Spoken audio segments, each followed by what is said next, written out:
A rocket with infinite thrust, no propulsion nor exhaust is what we're talking about. With the M-Drive, a radio frequency resonant cavity thruster, we can make this happen. Okay, the engine in our spacecraft is based off of a real-life engine called the M-Drive. And the M-Drive is a type of reactionless drive that's currently under development by a NASA subsidiary called NASA USORS. We basically assembled a rocket in Kerbal Space Program using two docking ports that face opposite of each other, and this is actually a glitch in the game that makes the rocket able to accelerate against itself.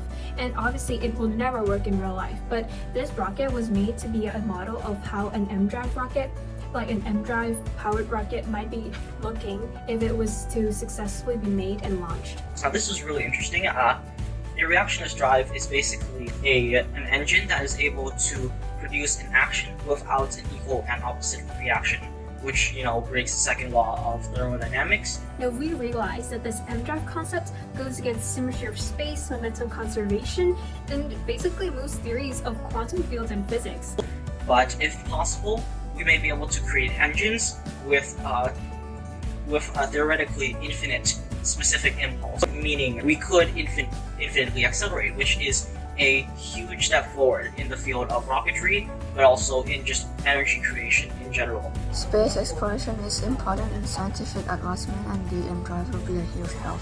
Science revolutions have happened before, so yeah, the chances are slim, but it's not zero, and we believe that the end results are worth it enough for us to take a look in and try to invest our time into making it happen. Now that brings us perfectly into why is this engine important, and why is this mission going to be a big step forward for humanity, or at least for the space program.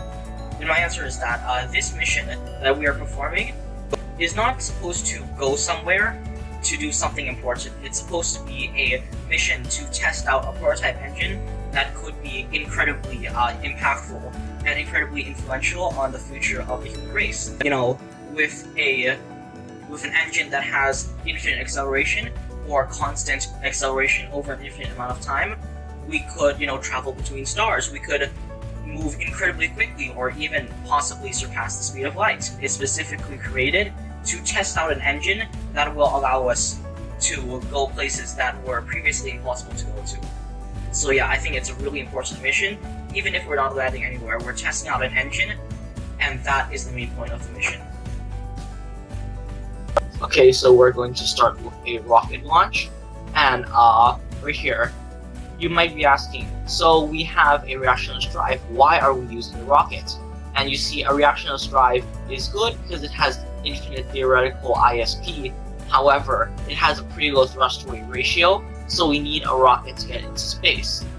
And while a reactionless drive is able to get into space by going straight up, it takes a really long time for a reactionless drive to gain the horizontal velocity required to enter orbit or leave orbit. Okay, so we're going to be entering the moon orbit right here. You can see we're firing up both our nuclear engines and our reactionless drive, and we're going to be circularizing the orbit.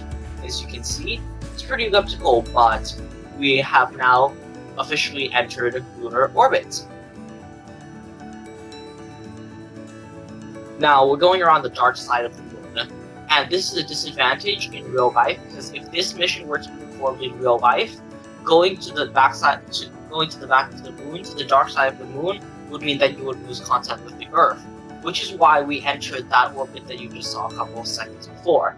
That is called a near rectilinear halo orbit, and it means that you orbit over the North Pole and under the South Pole. And using this orbit, you can remain in contact with mission control throughout your whole mission. NASA's new Artemis program, which will return to the moon in 2024, will actually be using this same orbit. As you can see, we just performed science, and we just performed a burn that transferred us from a near rectilinear halo orbit around the moon into Earth orbit. Okay, now we're slowing down, and we've ejected our nuclear engine stage. Unfortunately, the nuclear engine cannot survive re-entry, so we have to detach it before landing. Okay, we've gotten through re-entry, we've deployed the landing legs, we've deployed the parachutes, and we have a safe landing. The first prototype had a high center of mass, very small base. It's likely to tip off over if it didn't land straight, didn't have a heat shield, and had to land upside down. The second prototype flew well but performed really poorly in the atmosphere, had a single-use heat shield and had a faulty heat shield deployment system. The M drive had a low thrust weight ratio, and while it could reach space going straight up, it took a really long time to gather enough horizontal velocity to sustain orbit. With the M drive, you don't need any fuel nor oxidizers. All you need is this electromagnetic drive that is created from microwaves reflecting. There you have it, a lighter rocket with infinite thrust, able to propel to anywhere of your dreams. And this is basically what makes our rocket design so unique and what makes our concept so worth it. Thank you.